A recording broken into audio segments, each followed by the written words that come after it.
Next weekend, when the 2014 Tour de France starts from Yorkshire, England, it may be the most challenging Grand Tour départ in 40 years, according to some of the experts.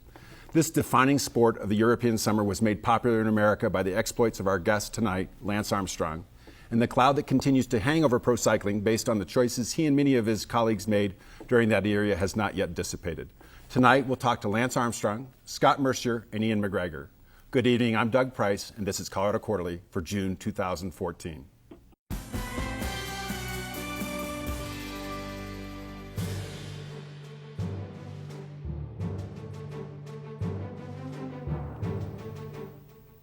Tonight, I'm pleased to welcome a cycling friend, Scott Mercier, who gave up a pro career when he felt the expectations of performance enhancement were too much, and a two-time national champion, Ian MacGregor, a pro who found a way to compete clean. We'll talk about what that looks like on a cycling team. And last but not least, on the telephone with us from Aspen, Lance Armstrong. A note of personal involvement. I was and continue to be a financial supporter of cycling teams. I was drawn to the sport by the promise that my investment in the predecessor team to Garmin Sharp might be the beginning of a movement to allow young cyclists to compete without the difficult choices of the generation before them. Gentlemen, let's start with our senior statesman, Scott Mercier. Scott, tell us about how you got into cycling. I got into cycling at a relatively old age, 22. I'd graduated from UC Berkeley, and actually my dad, or my stepdad, said, why don't you just try bike racing for the summer? My brother was 15, and he thought it'd be a great way to spend the summer before I went off to law school or business school or whatever I was going to do. And I had pretty good success, so initially I was going to travel the world for 2 years with a backpack, and I thought, shoot, let's give this a try. So I came back in 1991 and got a job as a busboy in LA and gave it a go. And I think the greatest story is it was basically from the first time you rode a cycling race to being on the U.S. Olympic team was 18 months? 15 months. 15. Wow. Thanks for the correction. Lance, how did you, what were your, I remember you were a triathlete at the beginning, but what were your early days in cycling, and when did you know that you loved the sport and wanted to be part of it? Well, I think, I got to the sport through triathlon, and I really got to triathlon from swimming. I started out as an age group swimmer as a kid and saw an ad for a kids triathlon, which meant obviously I had to try to get a bike, so I somehow arranged a bike. And from that point on, I quickly realized, just staring at the black line all day long in a pool is not nearly as fun and liberating as riding a bike, and that was sort of history for me, and I think in the late 80s it was that I was invited up to the Olympic Training Center and invited to a couple of camps, and then went on to the Junior World Championships, and really, from that point on, I never looked back. I always had this dream of being an Olympian. Mm-hmm. Triathlon was not yet an Olympic sport and didn't become one until 2000, and so I made the switch in the early 90s, and then went to the games in 92. Yeah, let me quickly ask, the two of you got to both walk in to represent your country to the games in Barcelona. How did that feel like, Scott? Well, I don't know. We didn't get to do I was in the team time trial, and our event was the day one. So I didn't get to walk in the opening ceremonies. I don't remember, Lance, did you get to walk in the ceremonies? I did. Yeah, that's I did. That was the only time I did it. It's funny to hear Scott say that, because it's, our sport is, and especially an event like the team time trial, which was, many would consider one of the hardest disciplines. They no longer have it in the Olympics, but at the time, it's literally just 2 hours of hell. And so, Scott had to stay at home and keep his feet up. Ian, when you tell us about how you got your start in cycling. Yeah, so I grew up in the mountains here in Colorado, and I grew up as a ski racer, and my goal was always to ski for the University of Colorado Boulder. And I guess fortunately, but unfortunately, when I was 17, 18, I wasn't quite fast enough to make that dream come true. And, I started riding a bike as cross-training for ski racing, and immediately found a little bit more success in the sport of cycling than I was finding as a ski racer. And I moved down to the Front Range of Colorado and started school at the Colorado School of Mines, and just with the cycling scene that exists in the Front Range of Colorado, it was sort of an easy step to make. Mm-hmm. And I was really lucky that there were so many opportunities here, and very quickly found my way onto a team that was run and sponsored by TIA Cruff here in town and run by Jonathan Vaughters. And that was that, off and running. So I think one of the things that normal viewer doesn't understand is that you really know early in a cyclist career that talent matters, what they do and the way they measure, all of those things. Like Scott, to be 22 and 18 months or 15 months later, be on the Olympic team, it's a sign that you have to be gifted by God with assets that are necessary to ride. I do think that I'm going to disappoint in this show the cycling press and others because I don't want to dwell a long time on performance enhancement in that history, but I do want to talk about it at the beginning because it's something that each of you faced in a way with what you did. Lance, when you're just getting started, when did you first recognize that was something that was going to be part of the scene that you were invested in?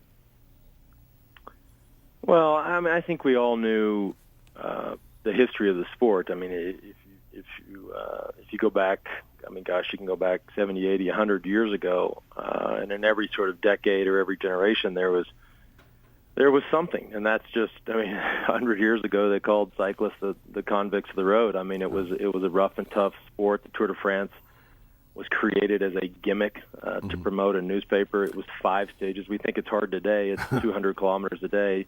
Back then it was 500 or 600 kilometers, which is 350 miles a day. I mean, these guys were hanging on cars, jumping in trains, taking anything they could, and so we all knew that history, and I mean, I think.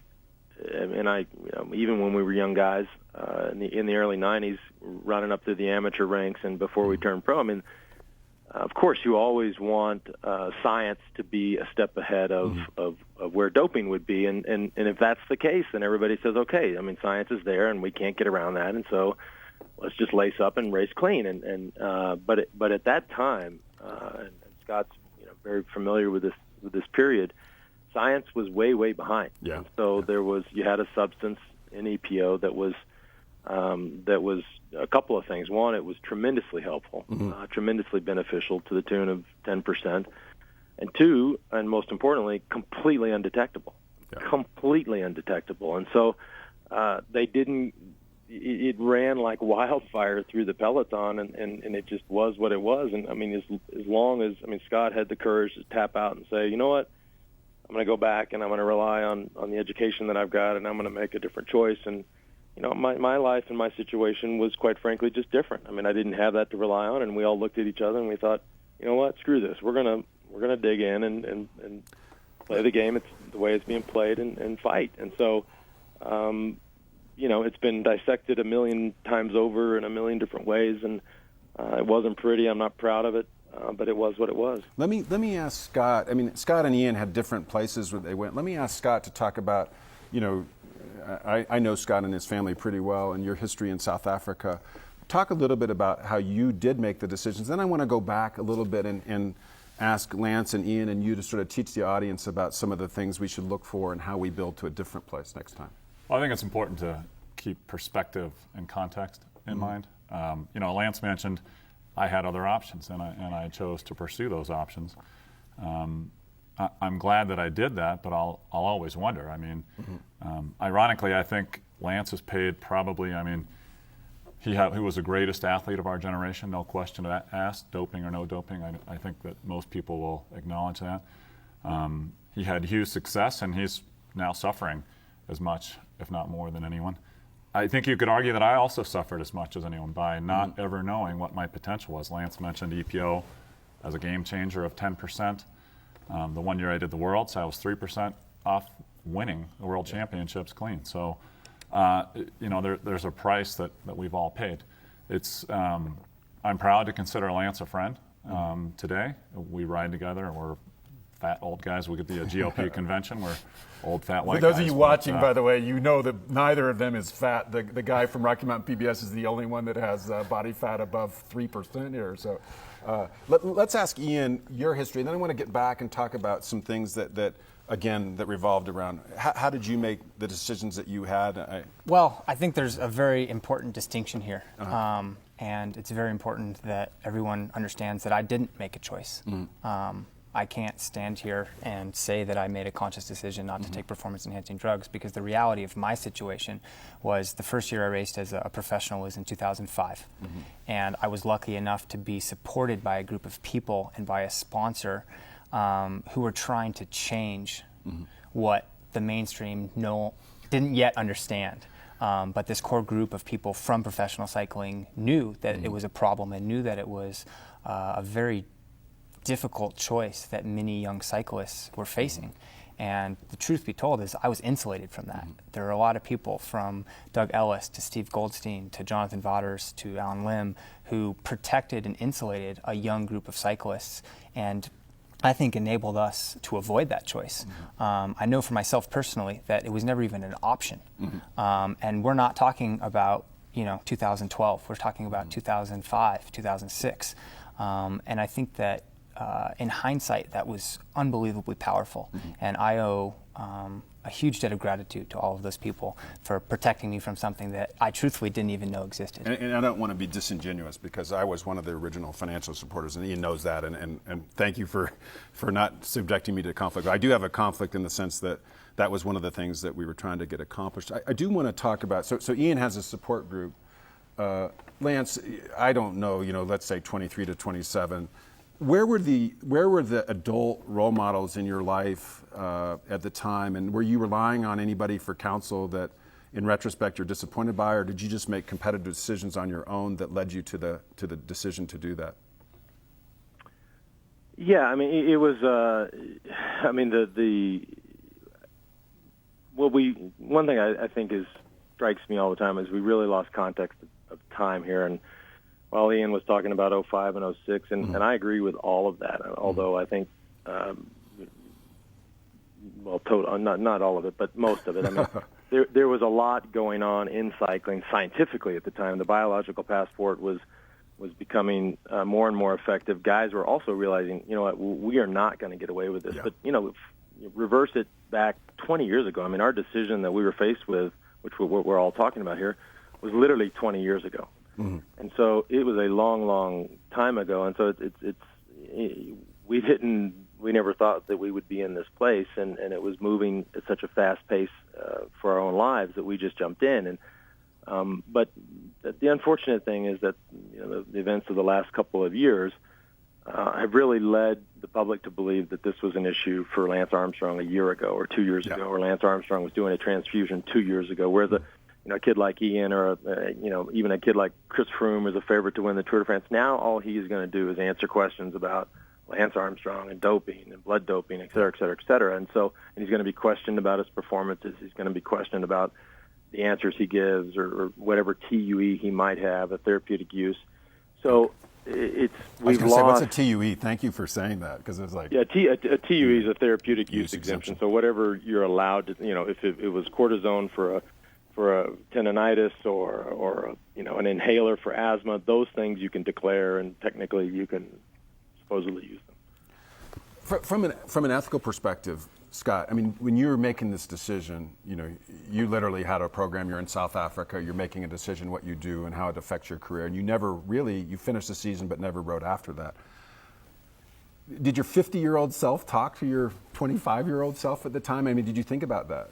I don't know if I'm almost 50 now, so, but I kind of, again, it goes back to perspective that I did have other options, and I didn't see how it was going to end well for me. And Lance said something earlier where I had the courage to leave. I still feel it was a weak decision, because, I know it was built out of strength, but the doping at that time was institutionalized.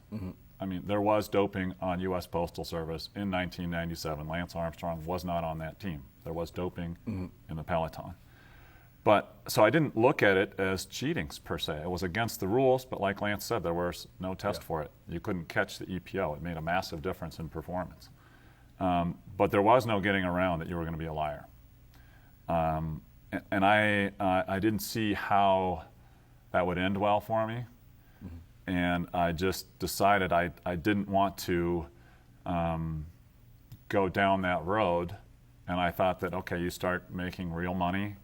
You start getting this addiction to the power. And when I say power, I mean just when you reach a zone, and Ian and Lance know what I'm talking about, when you get so fit, you're suffering, but you feel so good. Yeah. It's addictive. Yeah. And I didn't know how I'd be able to stop. So I thought I made an extreme decision that I was just going to, I spoke with Mark Gorski. They wanted me back on the team, and I just made a decision that I was going to move on. I want to transfer a little bit to the transition to the future of cycling. Lance, obviously, I think 20 years ago, you couldn't have expected the tail of what you did to be so long. And cyclists or runners or whoever had gotten away with performance enhancement, had been competitors against others, both on the field or on the road and in the laboratory. They didn't expect to have that go back to them. Do you think it's healthy that there's this retrospective look at what riders did, what runners did, and others did that then will inhibit a future benefit over time? Is the loss of reputation that you've suffered ultimately to the benefit of the sport because others will think twice about it? It's a great question, and it's one I ask myself every day, and it's one that I'm sure many other people ask. My answer is not a popular answer, and my answer is that it wasn't worth it for our sport to be allowed to go through this process. I mean, I can't imagine, and I follow sports. I read about sports. I watch sports. I can't imagine any other professional sport allowing an outside agency to go back 15 years and dig up a lot of stuff and subject owners and athletes and union members and sponsors to what the sport has been subjected to. Now, I see your point, and I see that, a young kid like Ian or somebody in Peoria saying, oh, my God, well, here I'm faced with this choice, but look what they did to Lance Armstrong. I can never make that decision. I don't know that. Of course, we can't put ourselves in that kid's mind or in his place, but I can look at what it's done to our sport. I can look at how teams and sponsors are fleeing, events are folding, participation is down, and then I can take it even further out. I can look at what it's done to Livestrong. I can look at what it's done to the top line and the bottom line there. I can look at what it's done to the amount of people that will not be served because of all this. And again, it all stems from the choices I made. But this was not, with all due respect, this was not an effort to clean up cycling, because in order to do that, you have to truly take a global view and a global look at this thing, and a global commission has to do it, which I think we've started to do now. Let me ask Ian a quick question. I mean, both you and Scott are parents today. Ian, I hope I can. Yeah. Hopefully the grandparents know this, that Ian's wife is expecting. Talk to about it from a perspective of a parent. How would you advise a child moving forward as to what they do? And I think that, to me, Lance, in a way, what moved me is the connection you had with your own kids, and it seemed to have an impact on the way you move forward with it. And so I want Ian to weigh in on that. Yeah, well, I mean, I'm not yet a father, so I think it's hard for me to really put myself in that place. But I know that for myself and for my parents looking at me, I think that the main thing to speak to is kind of the opportunities that Scott has thought to for himself, that there were other options. And I think that's something that's really profound and really important to keep in mind, that I don't know, I don't blame any professional cyclists in the past for having taken drugs. I think that they were competing in the world that they were in, and I don't think that it does any good for this sport to take a victory away from somebody in any race, because going back 15 years ago, it's not that second place was clean or third place or anything like that. And so I am from PBS, so my responsibility is to stand firmly and say I disagree with that. Yeah. I think that in the long run we have to figure out how to get clean, because I think that this is a beautiful sport, and the suffering. Each one of us, me less than you guys, but I know what suffering is because I'm 200 pounds going up Independence Path, and you guys are 120 each. You do suffer in the sport, and I like the idea that suffering is honored by, that it's a product of character and talent, and I think that we have to always be aware of that, the purity of the manifestation of God-given talent. And I would say this about Scott. I've seen Scott's numbers. I've ridden with Scott. He's the greatest pro I've ever ridden with, and I've ridden with a lot of pros. Lance, you and I have never ridden, but I know you're the most talented rider of your generation. Had everything been clean, my suspicion is that the glory that would have come to you through sport would have been the same. And I think that's the thing that I talk about. I do want to go to next acts in life, because I think that each of you, in your own way, Scott, and Ian have this really impressive careers going on. I think that, Lance, we'll all be curious to hear what avenues you want to take. So, Ian, let's start with you. Tell us what you're doing now and what directions you think that's going to take. Yeah, absolutely. So I stepped away from the sport of cycling in 2010. I had a vascular problem in my left leg that just basically caused a blood flow issue and essentially pushed me out of the sport.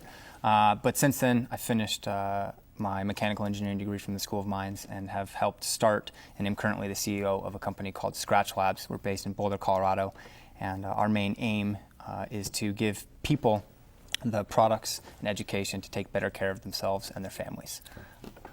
Scott, talk to us a little bit about what you're doing, how your life has evolved, and the things that make you proud today. Well, I think what makes me proud today is my family. Sometimes I fall off the wagon and get a little too selfish. That's probably, as a professional athlete, you do have to be pretty selfish. But what's next for me in cycling is I work with the Colorado Mesa University cycling team. They've won a couple of Division II titles, and I think it gets back to I encourage these kids to get their degrees, because the worst thing that's going to happen then is they have options, right? Lance talked about options. I talked about options. You talked about options, Ian. And I think that really what's next for me is just to try to continue supporting.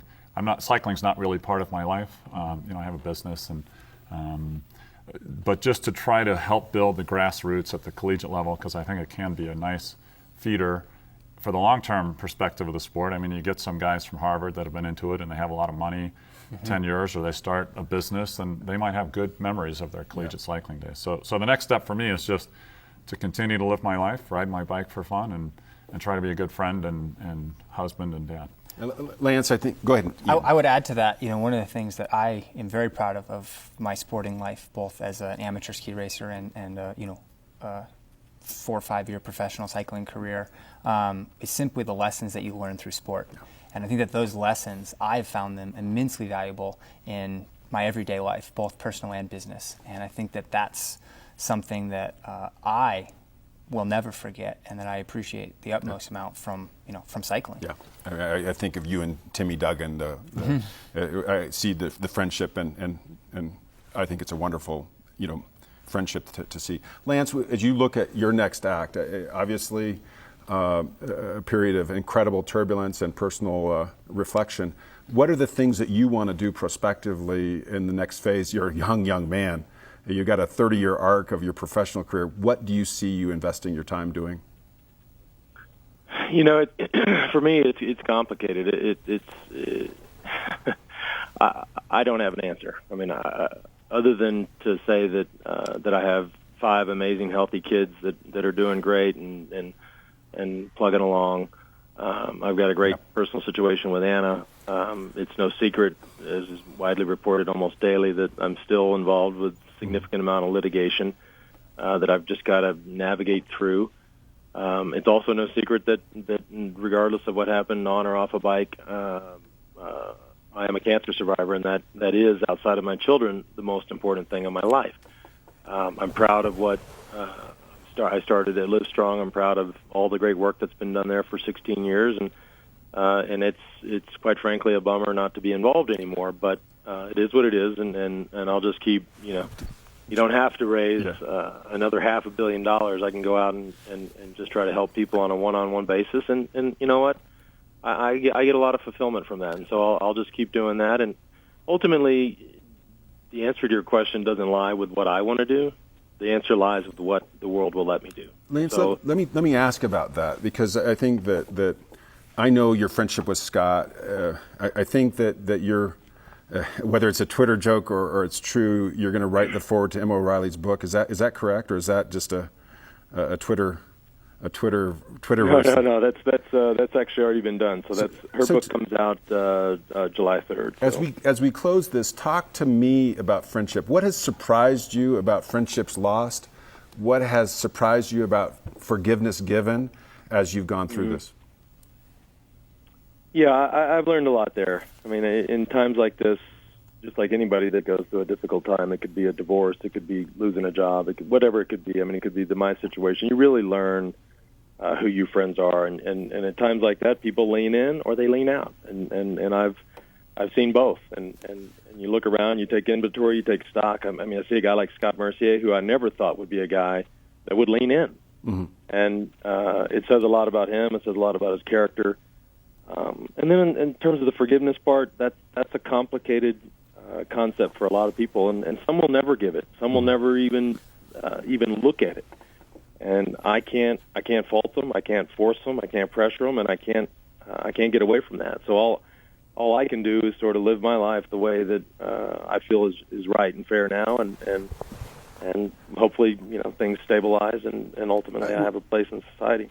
When I rode up Mont Ventoux one time with Kevin Livingston, he came next to me, and I had met him one other time and had a great talk, and we talked about you, and it was after you'd not been there, and I think he lamented some loss of friendship. Do you feel like you've become a better friend? Do you understand how to be a better friend now? Is that something that has been, when I watch what you do and talking to Scott and others, it does seem you make a great effort at it. Is that something that has grown to you? I think so. And I'd be remiss if I didn't say that living a simple life makes it easier to be a good friend. I mean, my life for 15 years was at warp speed. I mean, and there were personal interactions, personal relationships. The way you just, the time you could offer to friends or to family or to anybody on the street was just limited. And I probably didn't handle it well. I was probably an ass about it. But my life today is pretty simple and pretty basic, and you can kind of look around and go, okay, here's what I'm going to do this morning. I'm going to wake up and I'm going to drive to Carbondale, and I'm going to go put the hurt on Scott Mercier, and I'm going to come back, and that's my day. Okay. And I sort of. Well, I always hate this part of Colorado Quarterly because I have to wrap up. Anna is a friend of friends of mine, and say hello to her and wish her the best. That's all the time we have tonight for Colorado Quarterly. Many thanks to Scott Mercier, Ian MacGregor, and Lance Armstrong. Thank you for tuning in to Rocky Mountain PBS this evening, and especially for supporting us as a member as our fiscal year ends. I'm CEO Doug Price. Good night.